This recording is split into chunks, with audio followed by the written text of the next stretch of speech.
The grand amphitheater of the Galactic Council stretched beyond what human eyes could fully comprehend. 3 miles of curved space, filled with beings that defied every natural law Marcus Reed had ever known. Creatures made of light stood beside entities of living stone. Gaseous beings floated in containment fields, while crystalline life forms refracted rainbow patterns across the chamber. 10,000 species, all gathered in one impossible space, all staring down at a single human male. Marcus stood on a circular platform that hovered above a pit of swirling purple energy. The platform was small, maybe 10 feet across, and it rotated slowly so every member of the council could see him clearly. He wore a simple gray suit, the kind he might wear to a business meeting back on Earth. Compared to the bioluminescent robes, the quantum-shifting armor, and the living metal that adorned the council members, he looked absurdly plain. Above him, holographic displays magnified his image 1,000 times. Every gesture, every breath broadcast to the entire assembly. This was theater as much as justice. The Galactic Council wanted everyone to see what happened to those who defied their authority. The Arbiter materialized at the center of the chamber. It called itself Void Speaker, and it was a being of pure thought energy, barely contained in a humanoid outline of crackling white light. Its voice resonated not in the air, but directly in every mind present. Marcus Reed of Earth, you stand accused of 47 counts of unauthorized dimensional travel, 23 counts of violating quarantine protocols, 17 counts of illegal technology acquisition, and 1 count of threatening the Galactic Council itself. The Arbiter's form pulsed with each accusation. How do you answer these charges? Marcus reached into his jacket pocket. The response was instant and terrifying. 1,000 weapons powered up across the chamber. Energy signatures spiked. Targeting lasers painted red dots across his chest. In the gallery above, security forces representing 100 different species took aim. He moved slowly, deliberately, and pulled out a small photograph. The holographic displays above him magnified it instantly. A little girl, maybe 6 years old, with dark curls and gray eyes that matched his own. She was in a hospital bed, connected to machines, but she was smiling. The smile of a child who trusted her father to fix everything. Marcus held up the photo so the entire council could see it. "This is my daughter Emma. She's dying," murmurs rippled through the assembly. Some species considered emotional appeals beneath dignity. Others found the display of parental affection fascinating. All of them waited to see where this was going. 6 months ago, Marcus continued, his voice amplified across the vast chamber, I came to this council begging for help. My daughter has genetic cascade syndrome, a condition caused by exposure to exotic particles from your dimensional drives. It only affects human children. It's killing them slowly. We are aware of the condition, Void Speaker responded. Our medical council reviewed your petition and found that intervention was not advisable at this time. Not advisable, Marcus repeated, his voice flat. You told me that human genetic structure was too unstable. That giving us advanced medical technology would be dangerous. You recommended palliative care. He paused. You told me to let my daughter die. The decision was made for sound reasons. Your species has been part of the galactic community for only 15 years. There are protocols. I don't care about your protocols. Marcus's voice cut through the Arbiter's explanation. I came here one more time to make you an offer. You are in no position to make offers, human. You are here to be sentenced for your crimes. Marcus reached into his other pocket. Every weapon in the chamber tracked the movement. He pulled out a small data chip and held it above his head. This chip contains the exact coordinates of every council homeworld, every military installation, every hidden research facility, every secret diplomatic outpost. He turned slowly on the platform, making sure every camera, every eye, every sensor could see what he held. And the activation codes for Defense Grid Omega. The chamber erupted. Delegates leaped to their feet, their various forms of alarm creating a cacophony that overwhelmed the translation systems. Security forces locked their weapons on Marcus. In the gallery, a 4-armed reptilian ambassador shouted something that the translators rendered as an obscenity. Void Speaker's energy form flared bright enough to hurt human eyes. Silence! The chamber quieted, but the tension remained thick enough to taste. Defense Grid Omega is a myth, the Arbiter declared. Human propaganda designed to make your species seem more formidable than it is. Is it? Marcus smiled, but there was no humor in it. Pull up a current scan of Earth's orbital space. The holographic display shifted. Earth appeared, blue and green and beautiful, suspended in the center of the chamber. And around it, barely visible at first, thousands of metallic structures. They'd been disguised as commercial satellites, as space debris, as decommissioned stations. But now, with the right scan frequencies, they lit up like stars. "Those are weapons platforms," a delegate gasped. Thousands of them. 6,200 to be exact, Marcus confirmed.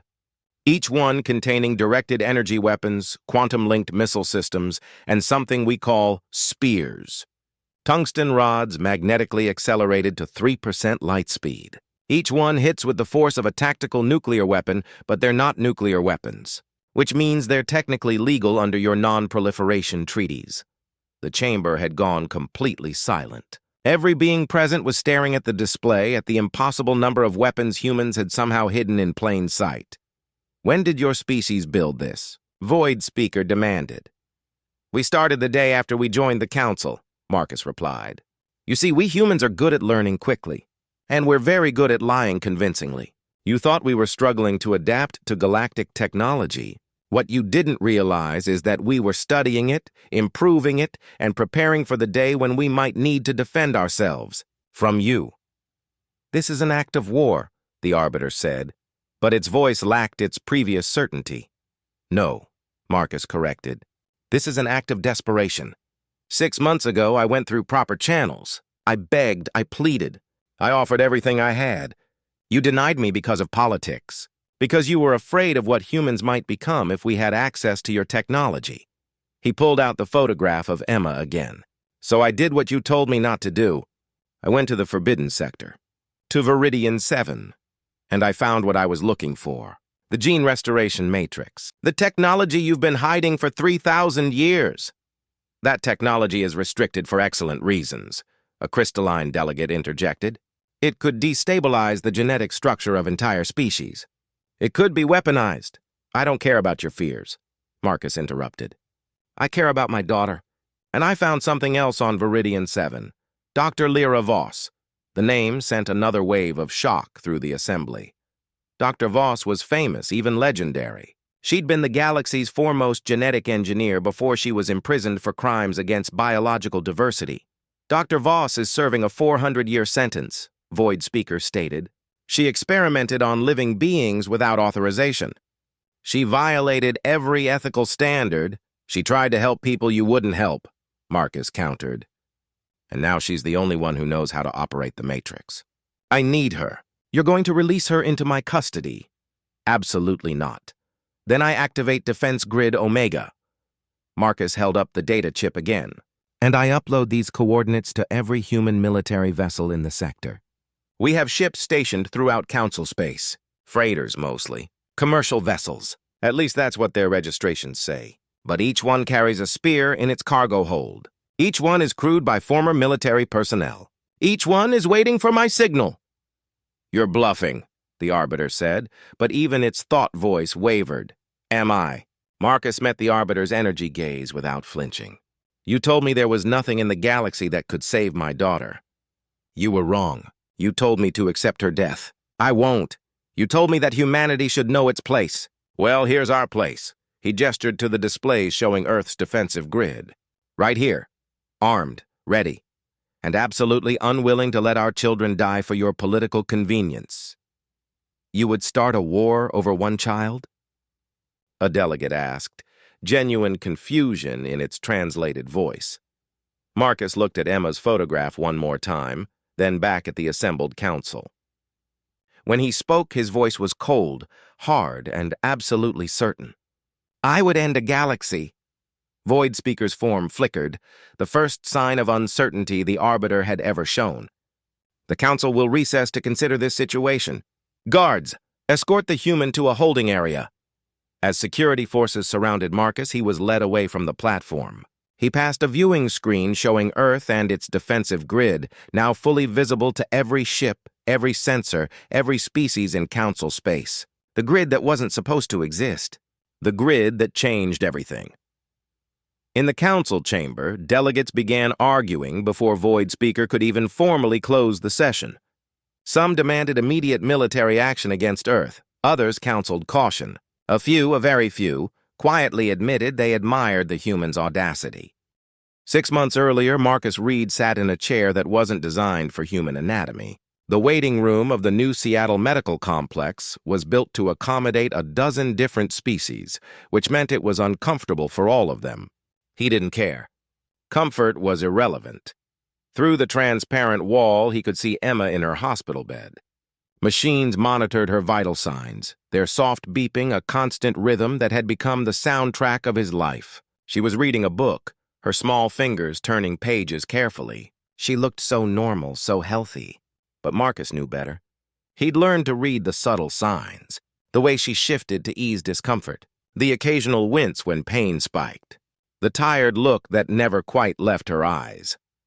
Dr. Helena Frost emerged from the examination room, her expression professionally neutral. She was Earth's leading pediatric specialist, the best of the best, and she'd been treating Emma since the diagnosis 2 years ago. Marcus stood immediately. "We need to talk," she said, gesturing to a private consultation room. Marcus followed her inside. The room was small, sterile, and he'd come to hate it. Nothing good ever happened in consultation rooms. Dr. Frost pulled up Emma's latest scans on a holographic display. Even to Marcus's untrained eye, the degradation was visible. Red markers indicated areas of genetic breakdown, and there were more of them than last month. "The genetic cascade syndrome is accelerating," Dr. Frost said quietly. "Her cellular repair mechanisms are failing faster than we anticipated." "How long?" Marcus asked. He always asked the same question. The answer kept getting shorter. 3 months. Maybe 4 if we're lucky.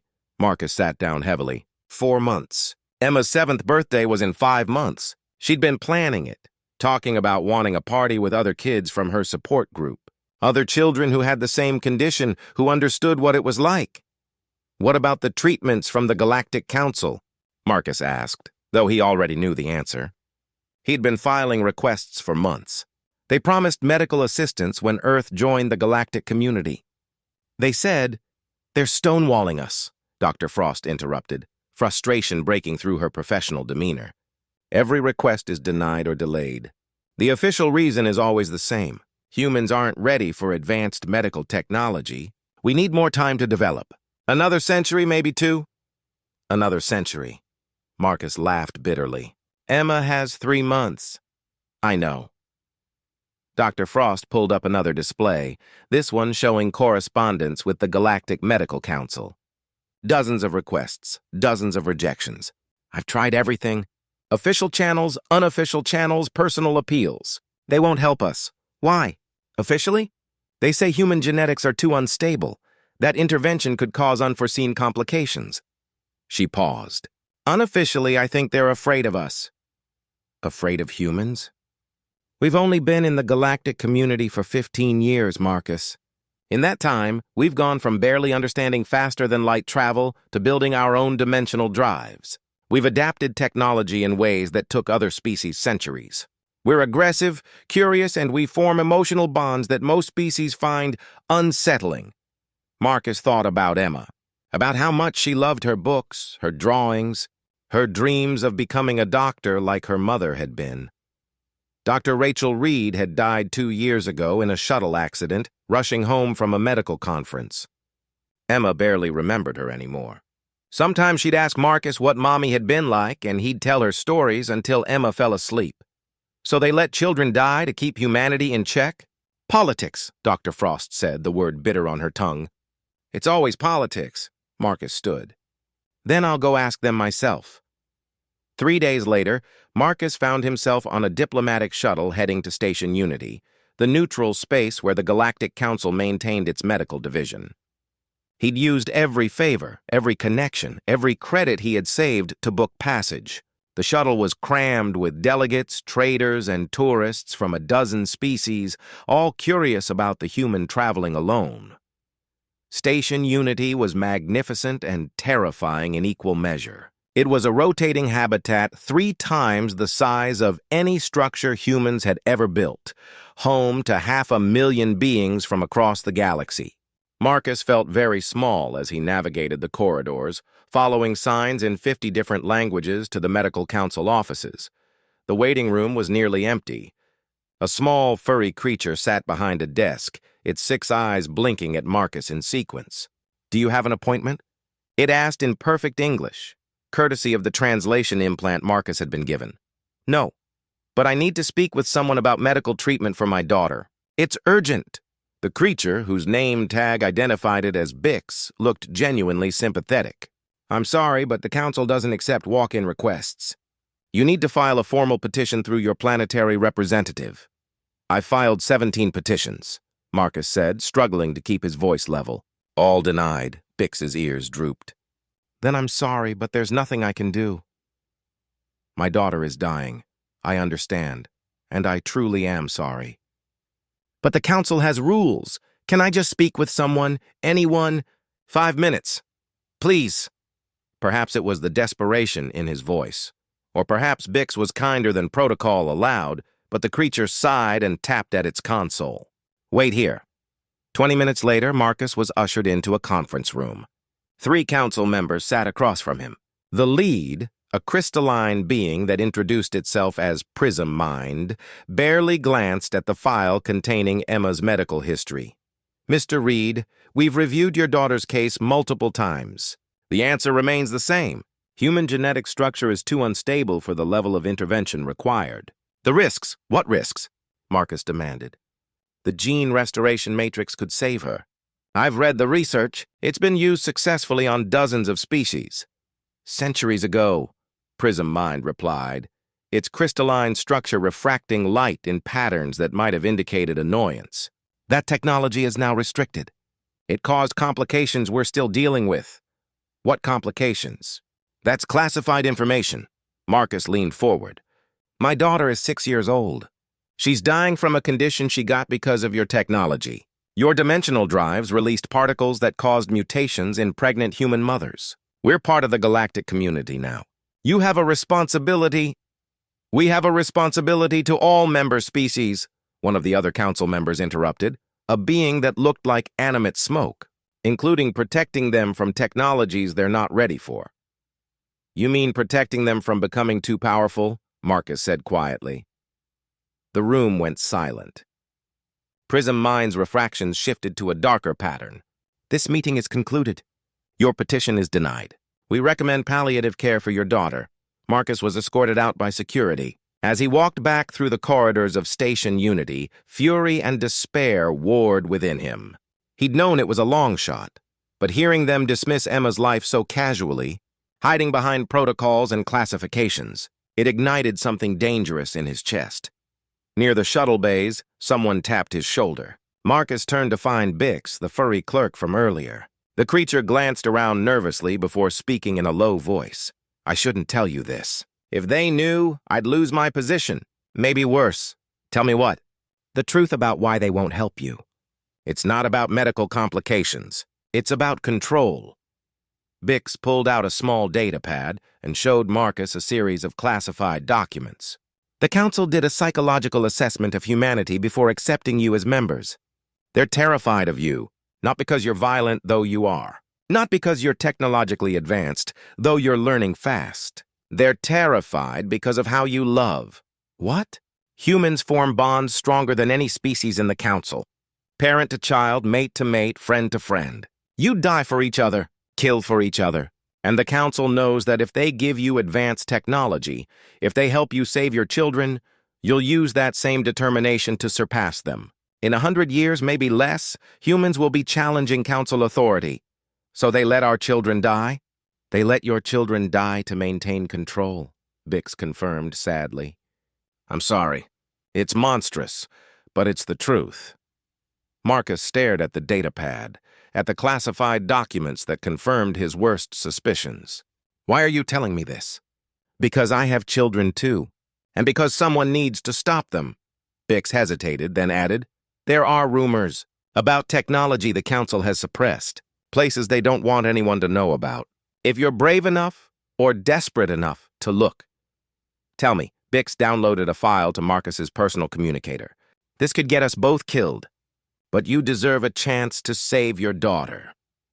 On the shuttle back to Earth, Marcus reviewed the file. It contained coordinates to a planet called Viridian 7 in the Forbidden Sector, a place where ancient technology was hidden, technology the Council feared too much to use, too much to destroy. When Marcus arrived home, Emma was awake, sitting up in her hospital bed. "Did you find help, Daddy?" Marcus hugged her carefully, mindful of the tubes and monitors. "Not yet, baby. But I will." That night, after Emma fell asleep, Marcus made a call to Colonel Richard Moss, his former commanding officer from his days in Special Operations. The days before first contact, before the galaxy opened up, before everything changed.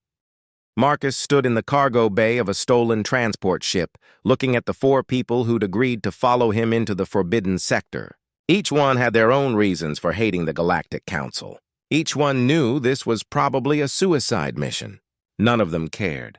Jack Morrison was piloting the ship. He was tall, lean, and had the cold eyes of someone who'd seen too much. His entire colony on Titan had been overrun by hostile aliens 3 years ago. The Council had promised military support. It never came. Jack was one of 17 survivors out of 8,000 colonists. Dr. Yuki Tanaka sat at a console, analyzing the data on Viridian 7. She was a biologist who'd been blacklisted for asking too many questions about the genetic cascade syndrome. She'd published papers suggesting the Council knew about the condition before it manifested and had done nothing. Her career was destroyed, her reputation ruined. She didn't regret a word. The twins, Alex and Maya Stone, were going through the ship's weapons inventory. They were hackers, gifted, and dangerous, who'd made a hobby of breaking into Council computer systems just to prove they could. They'd discovered classified files on human population control measures. Now they wanted revenge. "This is completely insane," Alex said cheerfully, checking the charge on an energy rifle. "We're going to break into a Forbidden Sector facility. Steal technology that's been locked away for 3,000 years, and probably get killed by automated defenses that don't even know we exist." "Sounds like Tuesday," Maya replied, equally cheerful. Marcus couldn't help but smile. These were his people, broken by the Council in different ways, but still fighting. "Still refusing to give up. We're approaching the Forbidden Sector boundary," Jack called from the cockpit. "Time to make a choice. Once we cross, there's no turning back." Marcus thought about Emma, now in a medical facility under military protection. She'd been confused when he explained he had to go away for a while. She'd held his hand and asked him to bring back something special. "I'll bring back a cure," he'd promised. "No, Daddy. Bring back yourself." Marcus pushed the memory aside. "Take us in, Jack." The ship crossed into the Forbidden Sector, and immediately the sensors went haywire. Energy readings spiked. Gravitational anomalies appeared and disappeared. Jack fought to keep them on course, swearing creatively in 3 languages. Viridian 7 appeared on their screens. It looked dead. Gray, lifeless, covered in ancient craters. But the sensors told a different story. Massive energy signatures emanated from beneath the surface. Something was alive down there. Something powerful. They landed in a crater 2 miles from the energy source. The planet's surface was cold, the atmosphere thin but breathable. Marcus led the team on foot, following the energy readings, every sense alert for danger.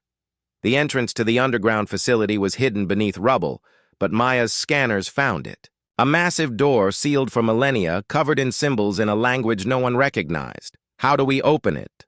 Jack asked. Yuki was examining the symbols, her scientific mind cataloging patterns. "These aren't just decorations. They're a genetic lock. The door is reading our DNA." "Reading it for what?" "To determine if we're worthy." She looked at Marcus. This facility wasn't built by the Council. It was built by whoever came before them, the species that first explored the galaxy. They left their technology behind, but they didn't want just anyone using it. Marcus approached the door and placed his hand on the surface. It was warm, pulsing with energy. For a moment, nothing happened. Then the symbols began to glow. The door opened. Inside was a corridor carved from living crystal, pulsing with bioluminescent light. The walls seemed to breathe. As they walked deeper, automated defenses activated. Energy barriers appeared, forcing them to solve puzzles. Biological locks required blood samples analyzed in seconds. Judging their intent, Alex nearly died when he tried to bypass a security system. The facility responded by flooding the corridor with toxic gas. Maya pulled him back, and Yuki found a ventilation control just in time. "This place is testing us," Yuki realized. "Not just our skills, our intentions. It's reading our emotional state, our motivations. Can we fool it? No, but I don't think we need to." She looked at Marcus. "Why are you here?" "To save my daughter." "Exactly. The facility is looking for pure intention. Not political maneuvering, not conquest, not greed. Just genuine desperation to help someone you love." She gestured to the door ahead of them, which had opened. "That's why it's letting us through." They descended deeper, overcoming each obstacle not through force but through genuine emotion. Jack's grief over his lost colony opened one door. The twins' anger at injustice unlocked another. Yuki's desire to help children opened a third. Finally, they reached the central chamber. It was vast, stretching hundreds of feet in all directions. And in the center, growing from the floor like a tree made of crystal and light, was the gene restoration matrix. It pulsed with power, beautiful and terrifying, ancient beyond measure. "It's real," Yuki whispered, approaching it reverently. "All the theories, all the legends, it's all real." Marcus started toward it, but Maya grabbed his arm. "Wait, we're not alone." In the shadows at the edge of the chamber, something moved. Not a defense system, something living. A woman emerged from a stasis pod built into the wall. She was humanoid, with silver hair and eyes that glowed faintly blue. She wore the remnants of a uniform that might once have been grand but was now tattered with age. She looked at them and spoke in a language that the translation implants struggled with. After a moment, she switched to standard Galactic Common. "I am Dr. Lyra Voss. I have been waiting 317 years for someone to find me." The team stared. Dr. Voss was legendary. She'd been the galaxy's greatest genetic engineer before the Council imprisoned her for crimes against biological diversity. But she wasn't supposed to be here. "The Council said you were in prison," Marcus said. "They lied. They couldn't let me go free, but they couldn't kill me. I was too famous, too respected. So they put me in stasis here, with the very technology they feared I'd use." She looked at the gene restoration matrix with a mixture of longing and sadness. "They've been guarding this place for 3,000 years, keeping the matrix hidden. They know what it can do. It doesn't just heal genetic damage. It allows species to evolve past their limitations, to become more than they were designed to be." "You can operate it?" Marcus asked. Lyra examined Marcus closely, her glowing eyes seeing more than just his physical form. "You came here for someone you love. A child? My daughter. She has genetic cascade syndrome, caused by Council technology. Yes, I know the condition. I tried to convince them to help years ago. They refused." She approached the matrix, touching its surface gently. "This device could save her. It could save all the affected children. But once we take it, once we use it, the Council will come for you with everything they have." "Let them come," Lyra smiled, and it was fierce and proud. "I've been locked away for centuries, watching through the facility's sensors as the Council continued to let species suffer for their political games. I'm ready to fight back. Yes, I can operate the Matrix, but we need to get it to Earth, and we need time. The procedure will take weeks. Then we take it, and we go." They worked quickly, disconnecting the Matrix from its ancient power source and adapting it to portable generators. The facility seemed to help, systems activating to assist rather than hinder. It wanted this technology to be used, Marcus realized. It had been waiting for someone worthy. As they carried the Matrix back to the ship, alarms began blaring across Council space. They'd been detected, monitored. The Council now knew what they'd stolen. On the ship, racing away from Viridian 7, Marcus received a transmission from Colonel Moss back on Earth. The man's face was grim. "Marcus, you did it. You actually found the Matrix and got Dr. Voss. But we've got a problem. The Council is calling for your head. They're sending a fleet to Earth. You have 48 hours before they arrive demanding you surrender." Marcus looked at his team. at the glowing matrix secured in the cargo hold, at Dr. Voss, who watched everything with calculated intelligence. Then we prepare for war. Against the Galactic Council? What are we going to fight them with? Marcus remembered the classified file, the one Moss had sent him weeks ago. Defense Grid Omega. We fight them with everything we've been hiding. It's time Earth stopped pretending to be weak. He looked directly at the camera. Activate Defense Grid Omega, show the galaxy what we really are. Moss was quiet for a moment. Then he nodded. God help us all. The transmission ended. Jack set course for Earth at maximum speed. In the cargo hold, Dr. Voss examined the matrix, already planning the procedure that would save Emma. And across the galaxy, the Galactic Council mobilized its forces. They were going to make an example of Earth. They were going to show what happened to species who defied them. They had no idea what humans had been preparing for. Earth's orbital space lit up like a supernova. Thousands of satellites, disguised as commercial equipment and space debris, suddenly activated. Energy signatures blazed across every scanner in the system. The Defense Grid Omega wasn't a myth. It was very, very real.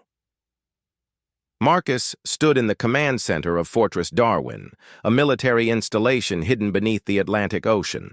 Around him, screens displayed the tactical situation. Admiral Amanda Cross commanded the fleet, such as it was. 6 warships, each adapted from civilian vessels and armed with weapons reverse-engineered from alien technology. Against the Council's 48 ships, it should have been no contest. But humanity had never played fair. The Council fleet just entered the system, Cross reported. She was a veteran of Earth's first interstellar conflicts, gray-haired and sharp-eyed, who'd been preparing for this moment since the day humans joined the galactic community. They're broadcasting on all channels, demanding you surrender within 1 hour. On the main screen, Admiral Thorne of the Centauran Imperium appeared. He was insectoid, with compound eyes and mandibles that clicked when he spoke. The translation was smooth and arrogant.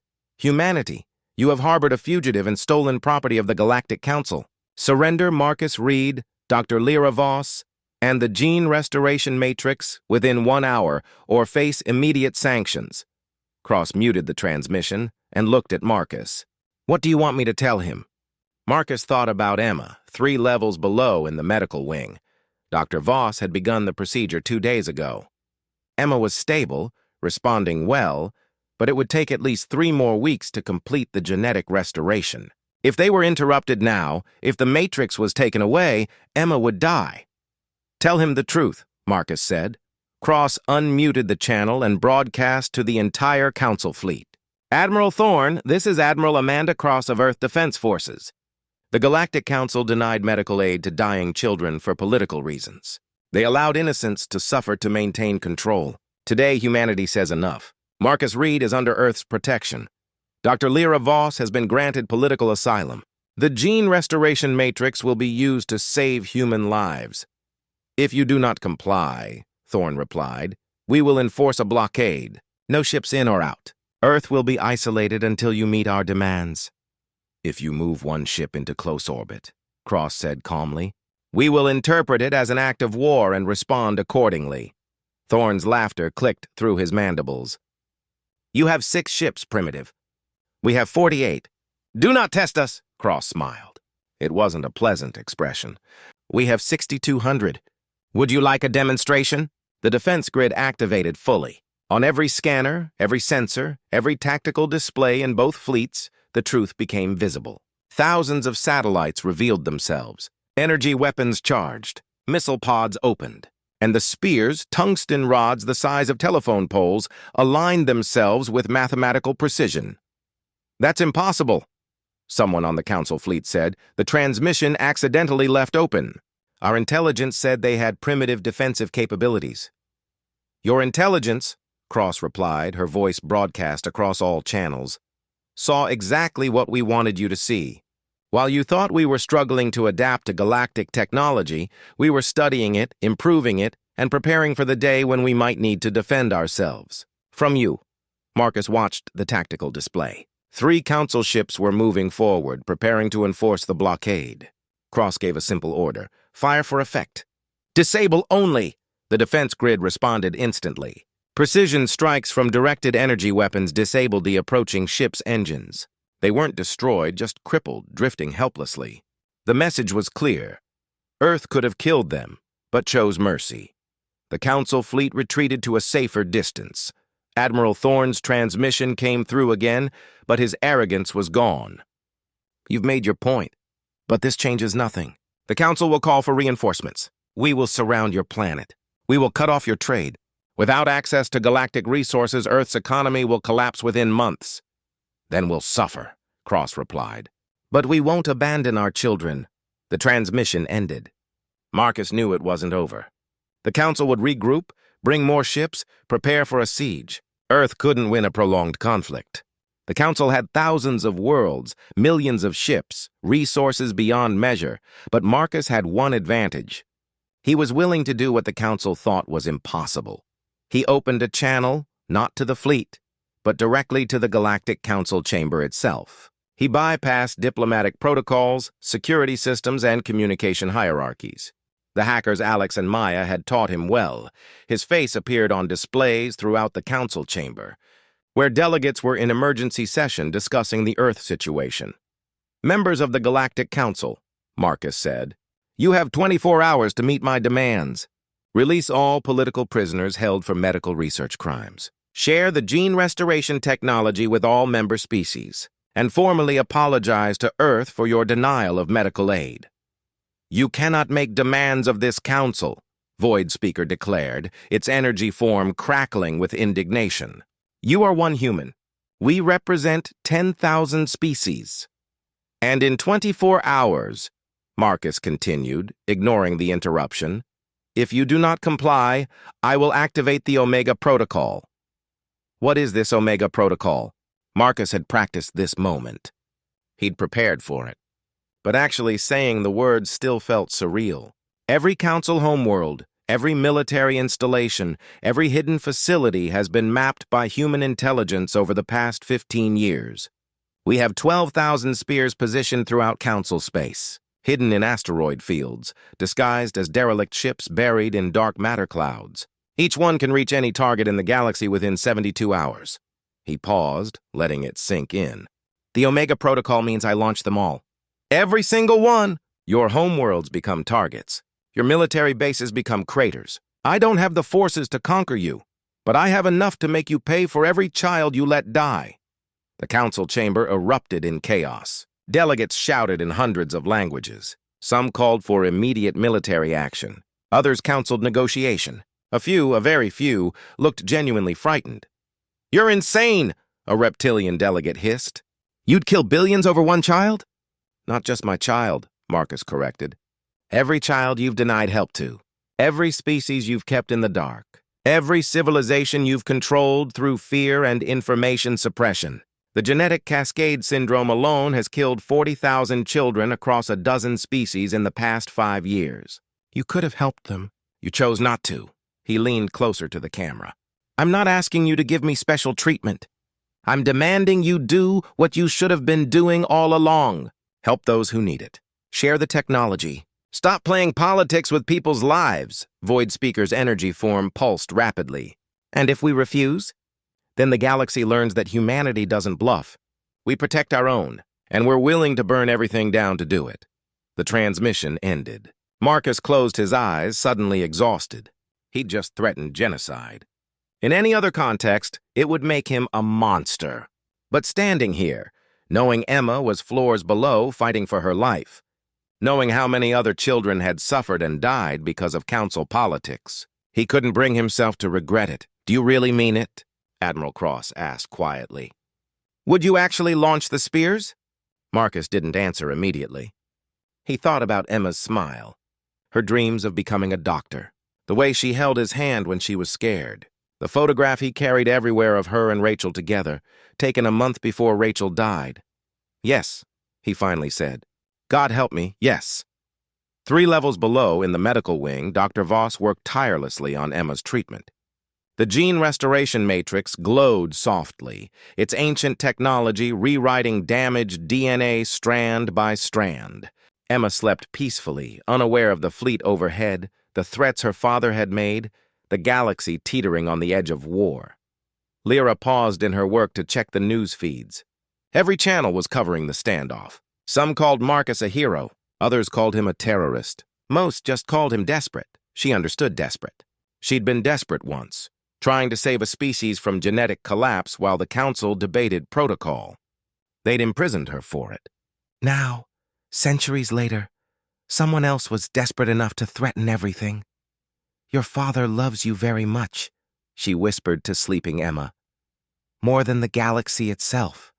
In orbit, the Council fleet held position. More ships arrived every hour. Within 3 days, 200 vessels surrounded Earth. It should have been overwhelming force, but none of them moved closer. Because deep in space, human long-range sensors had detected the first of the spears. Hidden weapons platforms that shouldn't exist. Proof that Marcus Reed wasn't bluffing. The Council had a choice. Back down to one grieving father, or risk a war that would devastate the galaxy. In the Council chamber, an ancient being called the Witness spoke for the first time in living memory. I evaluated humanity when they first petitioned for membership. I warned you then, this species loves with an intensity that defies reason. They would die for each other. Kill for each other. And this human has proven what I said.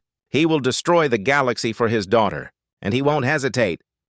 3 weeks into the standoff, something changed. The Moran Collective, a mid-tier civilization of aquatic beings, made a public announcement that shocked the galaxy. Their representative stood before the Council chamber and spoke words that would echo across star systems. We support Earth's position. 5 years ago, our children began dying from genetic cascade syndrome. 40,000 dead. We begged the Council for help. We were denied. Now we learn that technology exists that could have saved them. Technology you've been hiding for 3,000 years. We demand to know why, the Council chamber erupted. Before Void Speaker could restore order, another species stepped forward. The Vex Unity, a collective consciousness of silicon-based life forms, declared neutrality and recalled their ships from the blockade around Earth. If the Council lied to humanity about medical aid, their representative stated, how can we trust anything they've told us? Over the next week, cracks appeared in the Council's authority. Younger species, ones who'd been denied advanced technology and medical assistance, began asking uncomfortable questions. Protests erupted on Council member worlds. The carefully maintained hierarchy that had kept the galaxy stable for millennia started to crumble, and Marcus Reed waited. In Fortress Darwin, surrounded by military personnel and tactical displays, he waited for the Council to decide if they'd rather save face or save lives. 3 levels below, Emma opened her eyes. Dr. Lyra Voss had been monitoring her constantly, adjusting the gene restoration matrix's output, fine-tuning the procedure with expertise earned over centuries. When Emma's vital signs stabilized and her genetic markers showed reversal of the cascade damage, Lyra allowed herself a moment of hope. How do you feel? She asked gently. Emma blinked, focusing on the silver-haired doctor. Tired, but the ache is gone. It always hurt before, like my bones were too heavy. But it doesn't hurt anymore. That's good. That's very good. Where's Daddy? Working? But he'll be here soon. Emma looked around the medical wing, at the strange equipment, the armed guards outside the door, the tension everyone carried like a weight. Did he do something bad to save me? Lyra paused. How do you explain to a 6-year-old that her father threatened to destroy galactic civilization? That he'd stolen technology, harbored fugitives, and held the galaxy hostage all for her? He did what he had to do, she finally said. Because he loves you more than anything. Mommy always said Daddy was a hero. She said heroes do hard things to help people. Your mother was very wise. I don't remember her much anymore. Just pieces. Her laugh. How she smelled like flowers. The way she hugged me. Emma's eyes filled with tears. I wish she was here. Lyra thought about all the years she'd spent in stasis, all the children she couldn't help, all the deaths that could have been prevented if the Council had been brave instead of political. I think she'd be very proud of both of you. In the command center above, Marcus received a private transmission. It was from Void Speaker itself, requesting a direct conversation. No witnesses, no recording. Just the 2 of them, Marcus accepted. The Arbiter's energy form appeared on a private screen. You win, Marcus Reed. Just like that? Nothing about this has been simple. You've cost the Council more than you know. 3 founding member species have threatened to leave. 12 colonies have declared independence. Younger civilizations are demanding access to technologies we've restricted for millennia. You've exposed our weakness. Your weakness, Marcus corrected, is that you maintained control through fear and information suppression. You pretended to be benevolent while letting children die for political convenience. We believed we were protecting the galaxy, preventing younger species from destroying themselves with technology they weren't ready for. By deciding when we're ready, by playing God with our children's lives? Marcus shook his head. You should have helped us, trusted us. Instead, you made us your enemy. Void Speaker's form flickered with what might have been sadness. Perhaps. But what's done is done. Dr. Voss will be pardoned. The gene restoration matrix will be shared with all species who want it, and humanity will be invited to join the Inner Council. Your rapid advancement, your innovative thinking, your emotional bonds, these aren't weaknesses to be feared. They're strengths the galaxy needs. And if I refuse, if I just want to take my daughter and go home, then you go home. But the galaxy has changed, Marcus Reed, because of you, because you declared war for a little girl. Others will remember that. When they face impossible choices, they'll remember that one human father stood against 10,000 species and won. Marcus was silent. He thought about Emma, finally healing after years of suffering. About Rachel, who died never knowing if their daughter would survive. About all the other children who'd been denied help because of politics. I want something else, he said. Protection for Emma. For all the children being treated with the Matrix. If the Council ever tries to take this technology back, if they ever threaten my daughter again, Defense Grid Omega remains active, Void Speaker finished. Yes, we understand. Earth keeps its weapons. We'll tell the galaxy it's a defensive measure, a deterrent. In reality, we all know the truth. Humanity has a gun pointed at the Council's head, and they're willing to pull the trigger. Is that acceptable to you? It has to be. The alternative is galactic war. And despite what you might think, we're not monsters. We don't want billions to die. We just wanted to maintain order, stability. But perhaps we maintained it at too high a cost. The transmission ended. Within hours, the Council fleet began withdrawing from Earth's orbit. Public announcements were made. Dr. Voss was pardoned. The gene restoration technology would be shared. Humanity was invited to join the Inner Council with full voting rights. The galaxy had changed. Not through diplomacy or gradual evolution, but because one desperate father had been willing to risk everything. 2 months later, Marcus sat on a bench in a New Seattle park, watching Emma play with other children. She ran without pain, laughed without coughing, lived without the shadow of death hanging over her. The gene restoration treatment had worked perfectly. She was healthy, vibrant, completely cured. Dr. Lyra Voss sat beside him. She'd chosen to stay on Earth, working with Dr. Frost to treat all the children affected by genetic cascade syndrome. Hundreds of lives saved, families kept together, children given futures they'd been denied. You should be proud, Lyra said. You changed everything. I threatened genocide. You saved your daughter. And thousands of others. Sometimes the right thing and the terrible thing are the same. Marcus watched Emma chase a butterfly across the grass. Do you think she'll ever know what I was willing to do? Would it matter if she did? I don't know. Maybe when she's older she'll ask. And I'll have to tell her that I would have burned down the universe for her. Most species pretend they wouldn't commit atrocities for their children. Humans are different. You're honest about how far you'll go. That's why the Council fears you, and why they respect you.